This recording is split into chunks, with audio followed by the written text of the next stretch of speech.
Alain Berset, vous sortez à peine de la cérémonie du Dies Academicus de l'Université de Fribourg. On vous a remis un doctorat honoris causa. Vous avez bientôt accompli le grand chelem des facultés, j'ai l'impression. Hein.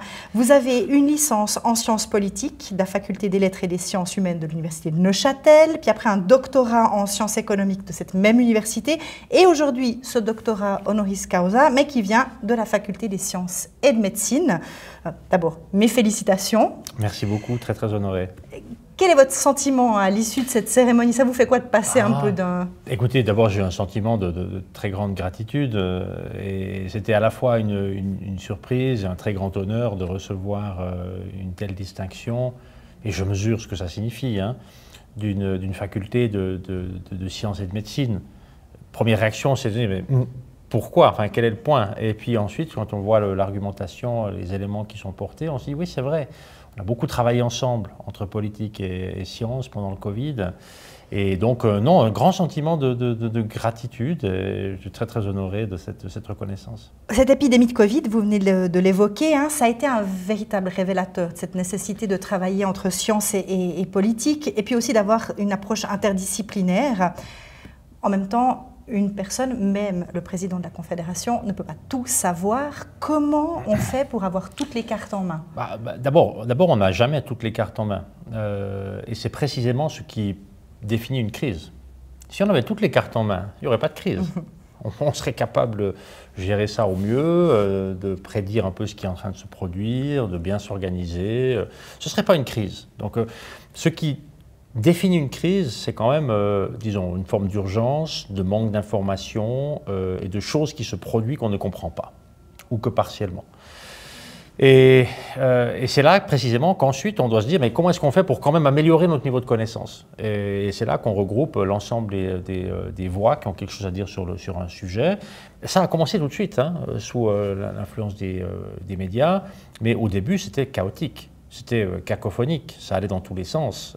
Chacune avait un petit peu son avis sur la question, tant sur le plan politique que sur le plan scientifique. Il y avait des approches différentes qui ne disaient pas toute la même chose.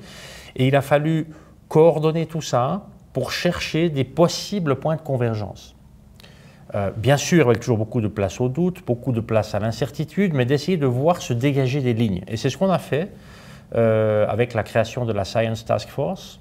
Quand même 80 spécialistes de différents domaines, de toutes les universités et écoles polytechniques suisses, qui travaillaient ensemble, qui apportaient leur expertise, leur expérience, leur réseau international, leur réflexion, pour tenter d'aller un peu plus loin en matière de compréhension, de pouvoir être mieux à même d'anticiper, et donc d'avoir une base plus solide pour des décisions politiques.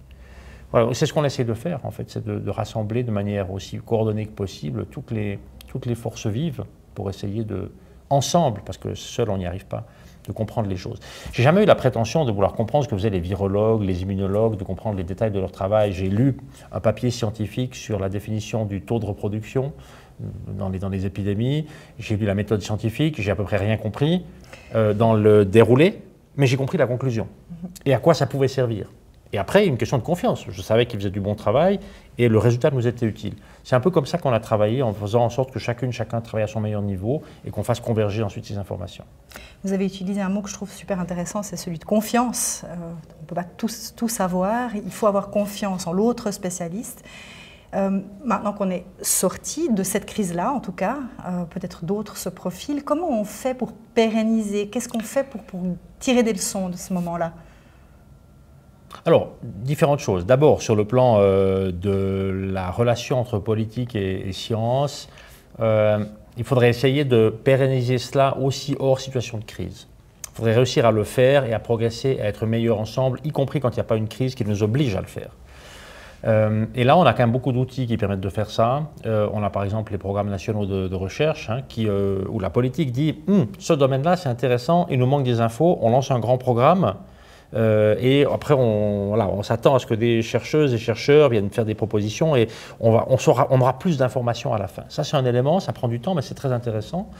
Un autre élément, ce serait d'avoir des structures d'échanges réguliers entre politique et sciences. Dans le domaine de la santé, par exemple, c'est quelque chose qui se fait aussi. Mais c'est vrai qu'en général, quand il n'y a pas de crise dans la santé, on parle surtout des coûts de l'assurance maladie, on parle de l'organisation des hôpitaux, on parle d'autres choses, mais pas vraiment de sujets très spécifiques sur la gestion, par exemple, d'une épidémie. Ça, c'est un des éléments. L'autre élément concerne la confiance. Et la multitude de crises que l'on subit, en fait, et qui se suivent sans arrêt depuis presque une quinzaine d'années, on peut penser à la crise financière qui a eu des conséquences dramatiques en termes d'explosion des inégalités, la crise de la dette, la montée du populisme, la crise du climat, première phase de la guerre en Ukraine en 2014, la guerre en Ukraine à pleine échelle depuis 2022, le Covid là au milieu. Cette suite de crises, en fait, détruit les perspectives. On a beaucoup plus de peine à se projeter à long terme dans l'avenir et affaiblit aussi fortement la confiance des citoyennes et des citoyens dans l'organisation de la société et dans la politique. Et ça, c'est encore un autre élément sur lequel nous devons apprendre. Qu'est-ce qu'on peut faire pour restaurer cette confiance et redévelopper ces perspectives? Et ça, c'est plutôt le sens de mon engagement maintenant au Conseil de l'Europe, en fait, pour faire le lien, si je peux le faire ainsi. Alors, c'était exactement le sens de ma question suivante. Maintenant que vous êtes secrétaire général du Conseil de l'Europe, est-ce que c'est une mission que vous avez emportée avec vous et comment est-ce qu'elle se développe maintenant? Oui, complètement. Alors, avec deux choses. D'une part, évidemment, le Conseil de l'Europe, c'est 700 millions de personnes dans 46 pays, dont la Suisse. La Suisse est un membre du Conseil de l'Europe depuis 65 ans maintenant. Bientôt, je crois, oui, ça fait plus de 60 ans. L'idée de cette institution, c'est de faire converger les valeurs européennes, parce que l'Europe est très fragmentée, en fait. On a 46 pays sur un territoire qui est beaucoup plus petit que certains pays uniques, seuls. C'est très fragmenté. Ça peut être une force, cette diversité, mais ça peut aussi être une faiblesse. Et pour corriger cette faiblesse, il faut pouvoir converger, se mettre d'accord sur des règles, travailler ensemble. C'est exactement le rôle du Conseil de l'Europe. Et c'est ce qu'on essaie de faire avec un soutien très fort aux valeurs européennes. C'est quoi? C'est la démocratie. C'est très suisse aussi, mais c'est européen. C'est la stabilité et la force de l'état de droit, que les règles de droit soient stables et qu'on sache ce qui peut se produire dans quelle situation.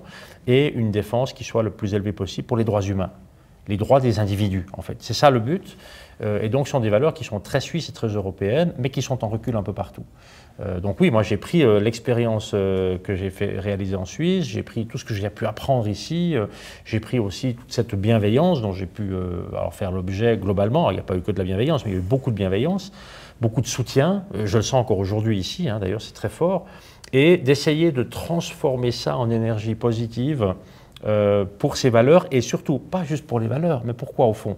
Pour permettre d'organiser les choses, permettre d'avoir de nouveau le développement de perspectives pour les prochaines générations.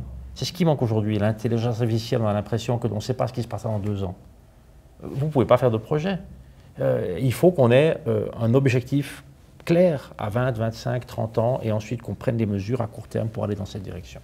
C'est ce que j'essaye de faire à Strasbourg.